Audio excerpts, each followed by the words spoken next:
ខ្ញុំចាប់អារម្មណ៍ថាលើនេះកុមារចេះនិយាយយឺតកាន់តែច្រើនទៅកាលពីមុនឮសូរមានមួយទេឮតែពីមនុស្សដែលអត់ស្គាល់គ្នា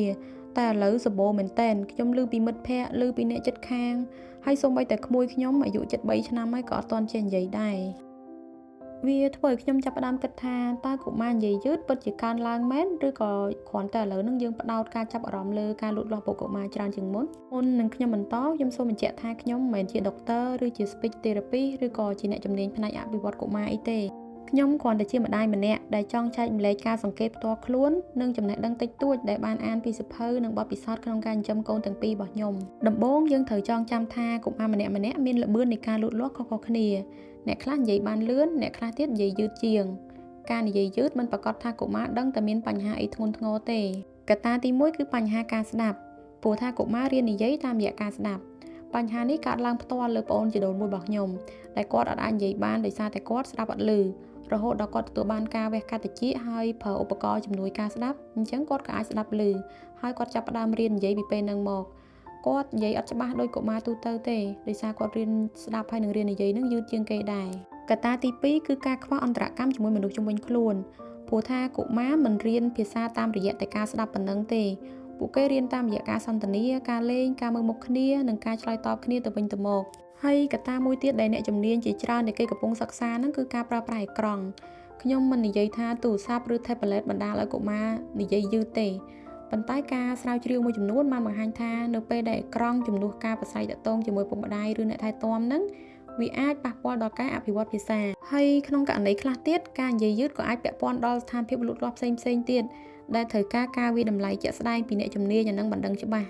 ហើយសម្រាប់បទពិសោធន៍ខ្ញុំផ្ទាល់អីដែលខ្ញុំបានផ្ដោតយកចិត្តទុកដាក់ខ្លាំងហ្មងគឺខ្ញុំតាមដានការអភិវឌ្ឍរបស់កូនតាំងពីគាត់នៅក្នុងផ្ទៃខ្ញុំប្រើ app Baby Center នេះដើម្បីស្វែងយល់ថាកុមារគួរចេះអីខ្លះនៅតាមអាយុនីមួយៗរួចហើយខ្ញុំតាមដានជាមួយកូនខ្ញុំជាក់ស្ដែងមើលថាតើគាត់លូតលាស់តាមល្បឿនធម្មតាឬក៏អត់ហើយអីដែលខ្ញុំគិតថាសំខាន់ជាងគេគឺការនិយាយជាមួយកូនខ្ញុំនិយាយជាមួយកូនតាំងពីកូននៅក្នុងពោះនិយាយជាមួយគាត់នឹងដូចគាត់ជាសមាជិកម្នាក់រស់នៅជាមួយខ្ញុំរាល់ថ្ងៃអញ្ចឹងអ្នកខ្លះគេថាខ្ញុំឈួតគេថាខ្ញុំចូលតែខ្ញុំនៅតែនិយាយពេលកូនកើតមកខ្ញុំនិយាយជាមួយគាត់ពេលឲ្យគាត់មុំពេលងូតទឹកពេលដើរលេងនិយាយទៅគ្រប់ពេលគ្រប់សកម្មភាពជាមួយគាត់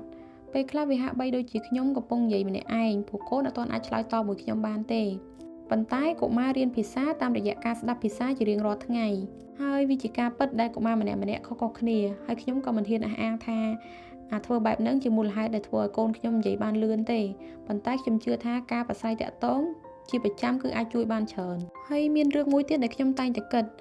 កាលពីយើងនៅក្មេងយើងចំណាយពេលច្រើនម៉ោងនិយាយជាមួយឪពុកម្ដាយតាយាយបងប្អូនអ្នកជិតខាងនិយាយជាមួយមនុស្សគ្រប់គ្នា